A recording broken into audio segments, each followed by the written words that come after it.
What's up, y'all? BC here. Welcome back to another episode of Supreme Being. Huge shout out to Team BC, right? If you guys are interested in joining my team, the investment side or the traditional side, you can reach out to me and we can talk. Huge shout out to Modern Success and all the new stuff that I'm going to be doing and releasing here for my marketing. I appreciate all the support. BrianCasella.com if you want to check out any of my products, coaching, or services. Brian with the Y, Casella, 1S, 2 Ls. All right, let's begin. I wanted to talk about a very important subject that I think is something I've embraced for my whole life, has been pushed in the past, and suddenly we've seen a resurgence of it. And I'm going to explain to you why we've seen a resurgence of it, and then how some of these concepts can really help you in your life. And what I want to first make clear to people is this: when you hear a new concept, right? Like this one, obviously, you know, from the title is minimalism and things associated with it, right? Just because a concept comes out or you learn about it, it doesn't mean that all of a sudden you drop everything and you go 100% into this. Okay, that's messed up nowadays. Everybody thinks that you just have to do one thing and be one thing and that's it. And it's causing a lot of suffering. Okay.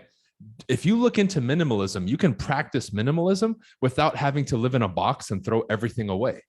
Okay. Now, some people want to do it as a challenge. They are doing it for social media because they said, hey, I'm going to try this out for 30 days. I'm going to go hardcore, right? If you do it for that purpose, cool. But just the average person, right? Any conceptual thing, any application thing like this, like a lifestyle thing, right? Even a dietary change that you want to make, you don't have to go 1,000,000% all in and that's it, right? Because for most people, that's not sustainable. Number two, making extreme changes like that normally causes crashes in most people, right? And again, unless it's a specific thing or moment, I wouldn't recommend that to most people in most circumstances, okay? So when you think of minimalism, think of what you can learn from it, what you can take from it, and not thinking that, hey, if I live in an apartment, I got to get rid of everything, sleep on the floor, have nothing on the wall, and that's it, okay? Because I own some things, but overall, my life is extremely minimalistic, you know? And I'm going to explain that. So I wanted to say that first, because people have this subject and many other subjects messed up. And if you take that piece that I just gave you in the beginning, it can probably create a massive change in your life right now. Okay. Because I consider myself somebody who assimilates many things and applies them at a very high level, but I'm not just one thing. I love stuff from warrior cultures like the Spartans, the samurais, right? And then I take a lot of stuff and I apply it. Same thing with my dietary things. And some are more extreme than others, but I'm not just one thing. Okay.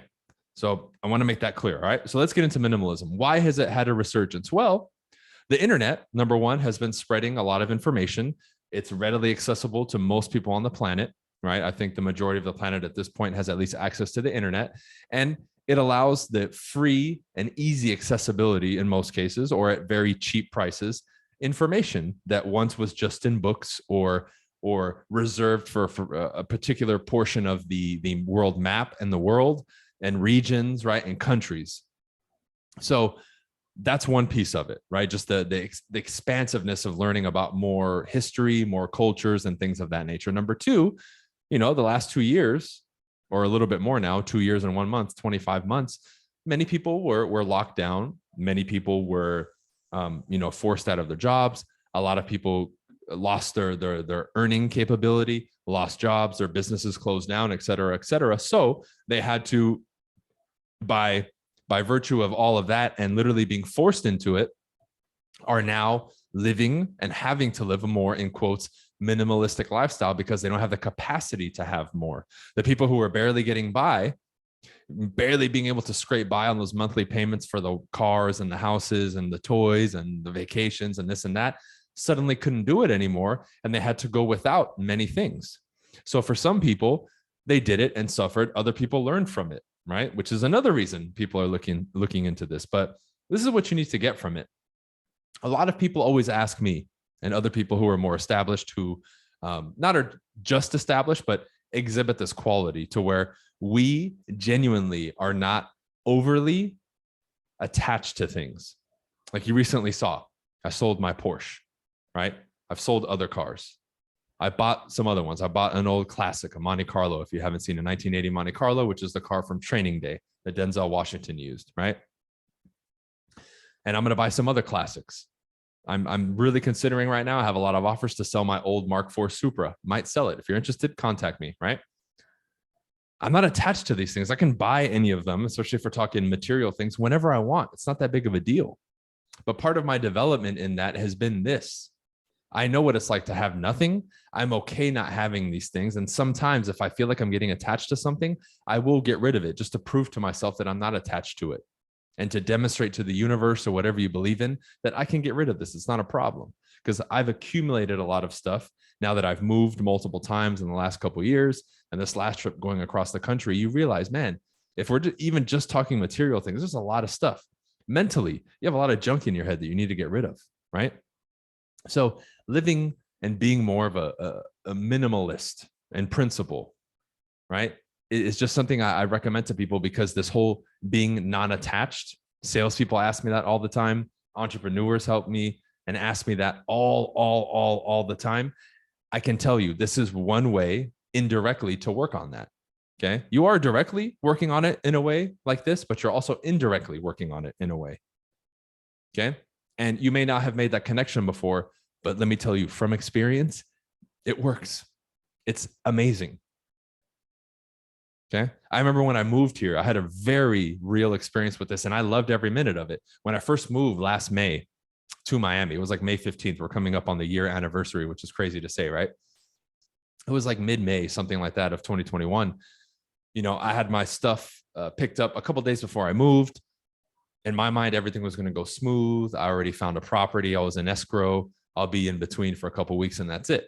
Long story short, I ended up staying in that Airbnb, which is like a studio condo, super small, without any of my stuff. I traveled with one bag with clothes, and then I had shipped over some of my suits and stuff like that. So I had like 5 suits, a couple pairs of clothes, you know, very minimal stuff, maybe 3 pairs of shoes, and just like hardly anything. 1 towel to go to the beach, right? If I wanted to, literally like 5% of what I owned. I ended up being in that condo for, I want to say upwards of about 3 months. 3 months. So about 90 days I lived, did my thing, kept growing, did my daily routines, did everything as close as I could back home ritualistically, right?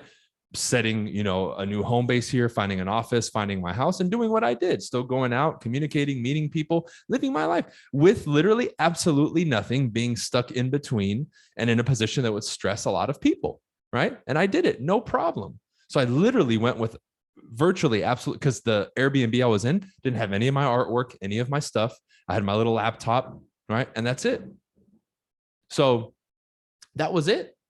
So I lived it most recently, especially from a material standpoint. Again, not having anybody around me because I had to come, and I made new friends right away because, you know, socially I'm pretty well practiced and very good at it. If we're talking communication, you guys know that. And I've built those skills, right? But put that to the side. I'm still somewhere new, uncharted territory. I don't know anybody. I don't have any of my stuff. Pretty damn minimalistic. I mean, the only next step would be go to the middle of nowhere in the forest where there aren't other people. And maybe, you know, don't have like, you know, running water, or we're going to go to that extreme, right? Which I would be down to do as well, even if it's for 30 or 60 days, no problem. So again, on a daily basis, right? In a broad perspective, I have a lot of experience with the subject. Okay. And the next piece to add to this, one is it helps you with that detachment aspect, right? Number 2 is you have to prove to yourself and know, and at least experience for a little bit, that you're okay not having a lot. I know a lot of this is what I'm pushing towards and alluding to is material stuff, because that's what people think. Okay. But I would recommend you do this, even if it's for a week or 2. Why? Because when you're not around your stuff and you don't have it, you're not around the normal people, and you break that routine and you go to where you break the routine and you have absolutely or almost nothing. Okay. And I'm talking, you put your phone down and you really get in that space, you realize a lot of the shit that you were worrying about is not that big of a deal. The people that you're allowing to live rent free in your head, to stress you out, to give you anxiety, really are only there and have that power because you give it to them. The responsibilities, in quotes, some of the things that you force upon yourself, you realize they ain't shit. But you have to put yourself in these positions and experience it and live it to understand what I'm saying. Conceptually, some of you may understand what I'm saying. It's not that complicated, but to live it are 2 separate things, which is why since I started 10 years ago, I said, everything that I teach and that I say, you need to do. Otherwise, it doesn't serve any purpose until you confirm it for yourself. Because that's a part of it too, is you confirming what I say or what anybody else teaches you to know this is legitimate. I went through it. It works. It works. I teach the people who are going to implement, the hustlers, the people who want to grow. I don't teach and bring people around me who want the easy way or the shortcut, because this type of stuff they don't want to listen to. And minimalism, in quotes, isn't for the person looking for a shortcut. This makes people very uncomfortable. Good. I swim and bathe and sleep and indulge in discomfort. This is my world, baby. I love it. I love putting myself through rigorous workouts to be uncomfortable, right? With very minimal things. I like the old school working out like the world's strongest man. You're picking up boulders and moving them, right? And it's functional, but it's with very little equipment. I've been doing calisthenics. All I need is a bar and parallel bars, and that's it. In most cases, I don't even need those because we can, figure out places where we can do pull-ups or do dips and that kind of stuff with like a bench, right? That's also a minimalistic way to work out. But man, my body's never felt better. It's amazing. But you need to do these things. So one, it teaches you the detachment. Two, you need to experience it and put yourself in a more, even if it's temporary, extreme in quotes, position to get through this. But you need to see it for what it is. It proves to you and it demonstrates to you as a human being how much conditioning has been layered upon you by society, marketing, companies about stuff that you need or things that you need to do, or you need to listen to this person or wear this clothes or eat this food and blah, blah, blah. And until you shut that noise off, you're not going to be able to do what I did, which is really figure things out at all those levels, whether it's business, sales, money, beliefs, philosophies, right? The human body, nutritional science. I started doing that stuff on my own. I don't study and follow a lot of people. It's very few. I don't eat a million different things. I follow a very simple, clean, and just scrumptious diet that I love, but it's also extremely nutritious, right? Everything is simple in my life. Relationships, friendships, that's what you need to do. Think of that. If minimalism, you don't understand or it mystifies you, replace it with the word simple. Keep it simple. Simple is minimalistic. Once you start making it complex, that means many pieces. Now it's not simple or minimalistic anymore. Okay. So replace that word if it's too much of a buzzword for you now, or you think I'm talking about the wrong thing. I'm not. I'm just trying to simplify it even more so anybody can listen to this and understand it. Keep things simple. Keep things simple. Many of you who come to me who want to grow a business and be an entrepreneur and be in real estate, think minimalist. Do 2 or 3 things and that's it. I tell people, knock on doors, cold call, work on your scripts, and work every day. That's it. Man, if you just did that and stopped questioning it and complicating it, man, within a couple months or a year, you'd already have some pretty damn good momentum if you did it every single day and kept it minimalist. Your diet too. Man,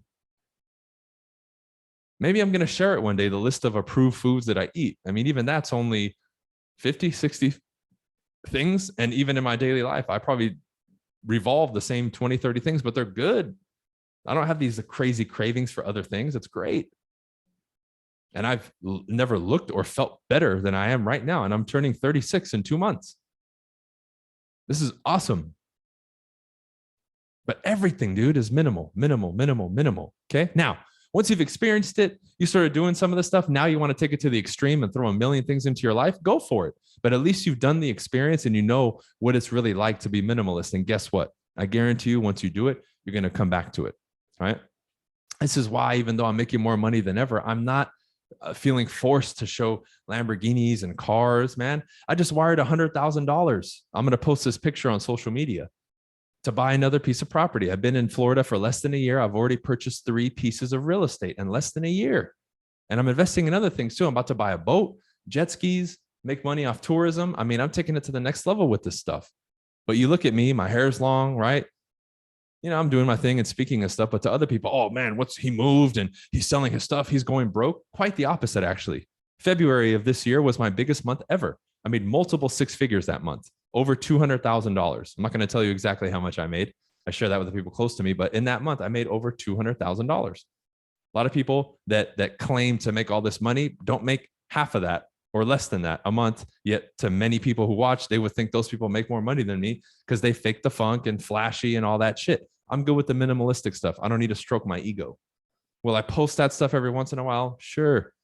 but it's not coming from an ego, right? Even minimalist with my freaking social media at this point. But man, you see how all these wires get crossed and people don't, man, minimalism is so simple, but you got to really understand it from a conceptual standpoint.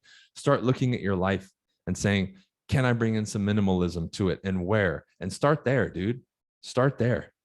Maybe you need to start with your career, maybe with your relationships and friendships, maybe with, you know, the style that you have, maybe, you know, your diet, whatever, finances, especially with your discipline around managing and building your wealth.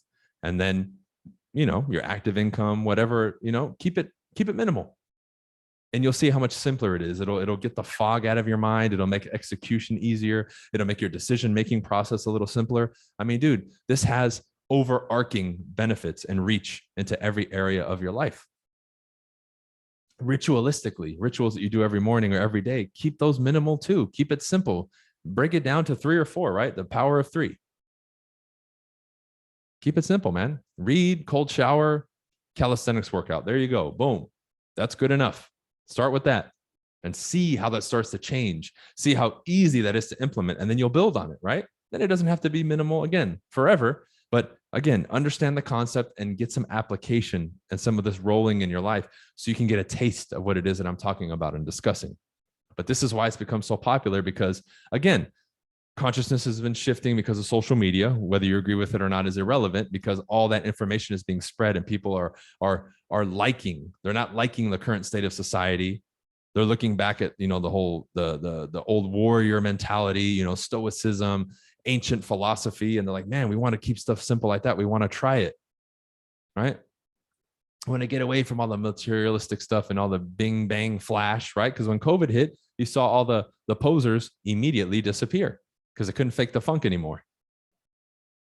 So we naturally fell into this and changing and reading this type of stuff and not liking what was happening in the world with what the governments and the world orders were doing and wanting to go against it. So it's another reason people wanted to live off grid a little bit more and move out of these certain states that are more populated into a less populated area. So collectively, we started seeing this change. So by virtue of that, minimalism kind of jumped in there because, hey, it made sense and it was totally in line with it. Now, minimalism may be a new term. I don't know when it came up specifically, but it's built off old stuff. This is nothing new. It's just a new word or description of what people have been doing since the ancient times, right? You look at a monk, they live a very minimalistic life, but monks have been around long before that term was ever created, right? Warrior, samurai, Spartans, right? Whatever it is. This stuff has been around for a while, but tap into it. You can learn from it. You know, you can build your discipline with it. There's so many, you know, there's an abundance, would be a better word, of benefits from looking into this stuff. And again, more importantly, actually applying it. Recommend you take a look at it, think and write some things down after this podcast from a minimalist standpoint that you can implement and do in that maybe problem area or a challenge area of your life. And hey, watch what happens. Watch what happens, because it's pretty cool. And the changes start very quickly, especially in some of these key areas like health, relationships, wealth. You'll see minimalistic changes to me and my discipline around money completely changed my life. And it was simple steps, reading one book, applying one system, and boom, my whole situation and future changed just like that. You can do the same in many areas of your life. You just have to do something about it. Okay. So that's it for this one, guys. Appreciate you tuning in. This is the episode for today. We'll see you on the next one. We do minimum 2 episodes a week. I may start bumping it up to 3. We'll see. I know I've said that before, but now that things are getting more organized, I got my video crew back in check and ready to go. We can now start to turn things up. All right. That's it for this one, y'all. We'll see you on the next one. Shout out to Team BC, BrianCasella.com for anything that I offer, and we'll see you on the next one. Peace.